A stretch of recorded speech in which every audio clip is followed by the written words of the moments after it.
उत्तर प्रदेश से एक सनसनीखेज वारदात सामने आ रही है, जहां पर बहू ने कढ़ी में नींद की गोलियां मिलाकर अपने ससुर और भुआ को खिला दी, जिसके बाद बेटे ने अपने पिता, ताऊ और भुआ की तार से गला घोंटकर हत्या कर दी। नमस्कार दोस्तों, स्वागत है आप सभी का हमारे YouTube चैनल में।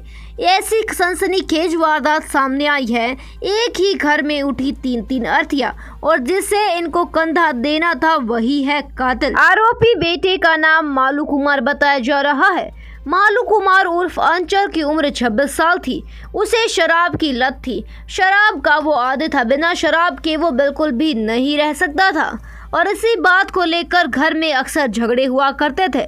उसका पिता, ताऊ और भुआ उसे बार बार शराब पीने से मना करते थे। बालू की एक पत्नी भी थी जिसका नाम पूजा बताया जा रहा है। यहाँ पर उसके पिता का नाम ऋषिपाल बताया जा रहा है। ऋषिपाल की उम्र 58 साल थी। उसके ताऊ का नाम श्रीपाल बताया जा रहा है, उनकी उम्र 60 साल थी और भुआ का नाम बीरमती बताया जा रहा है, उनकी उम्र 62 साल थी। इस बात को लेकर घर में अक्सर झगड़े हुआ करते थे।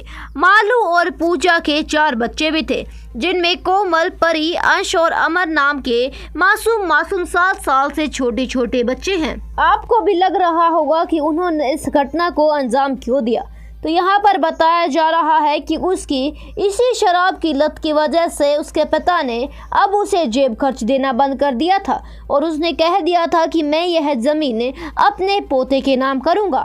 70 बीघा जमीन अपने पोते के नाम करना चाहते थे। इसी बात को लेकर काफी ज्यादा झगड़ा होता था। अब बेटे ने ठान लिया था कि वो इस किस्से को खत्म कर देगा और अपने घर पर आता है, अपनी पत्नी के साथ मिलकर प्लान बनाता है और कढ़ी में नींद की गोलियां मिला देता है। उसकी पत्नी कढ़ी में नींद की गोलियां मिलाकर सभी को खिला देती है।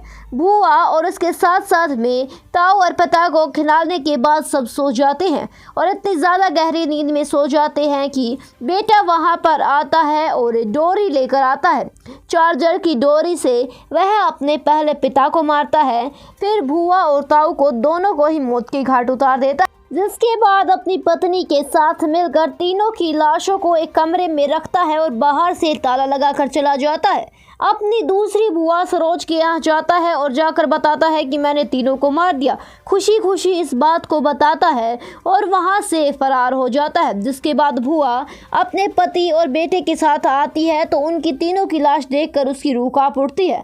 पुलिस को इसकी सूचना दी जाती है। पुलिस ताला तोड़कर अंदर दाखिल होती है और शवों को पोस्टमार्टम के लिए भेज दिया जाता है, जिसके बाद आरोपी को गिरफ्तार भी कर लिया जाता है। उसकी पत्नी लेकिन तब भी फरार थी, जिसे कुछ घंटों के बाद पुलिस ने पकड़ लिया था।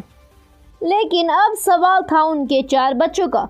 4 मासूम बच्चों की आंखें सारा दिन सिर्फ अपने माँ बाप और दादा दादी को ढूंढ रही हैं।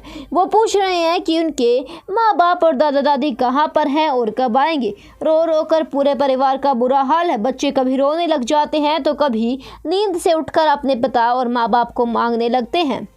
आसपास के लोगों ने मिलकर फैसला किया है कि अब आरोपी की दूसरी भुआ सरोज ही इन बच्चों का ख्याल रखेगी और इन बच्चों के साथ रहेगी। यहाँ पर बताया जा रहा है कि यमुना किनारे उन सब का अंतिम संस्कार किया गया और सरोज के बेटे यानी कि उसके भतीजे ने इसको मुखाग्नि दी है। दोस्तों, अगर आपको हमारी वीडियो पसंद आई हो तो इसे लाइक जरूर कीजिएगा, कमेंट सेक्शन में अपनी राय दीजिएगा, चैनल को सब्सक्राइब कर लीजिए ताकि कोई भी अपडेट आप फ्यूचर में मिस ना कर